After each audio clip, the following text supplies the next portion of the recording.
তো দীঘাতেও দেখেছি যে বিচের আশেপাশে প্রচণ্ড মাছের গন্ধ বেরোয়, তো এই যে পুরীতে এসেও কিন্তু এই যে মাছেরই গন্ধ বেরোচ্ছে।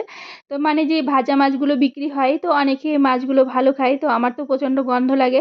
তো যাই হোক, আমরা বিচের আশপাশে একটু ঘুরতে এসেছিলাম, এসে এখন আমরা ফেরত চলে যাচ্ছি। এখন কি বলো তো, অন্ধকার হয়ে গেছে, ভেবেছিলাম একটু ফটো ভিডিও তুলবো, তো কিছুই তোলা যায়নি অন্ধকার বলে। আমরা আস্তে আস্তে একটু লেট করে ফেলেছিলাম। এখন আর মেলাতে বেশি ঘোরাঘুরি করবো না, আমরা যাওয়ার আগে যদি কিছু কেনাকাটা করি তখনই করব। আর এই বাসনগুলোতে কিন্তু পুরীর নাম লেখা থাকে।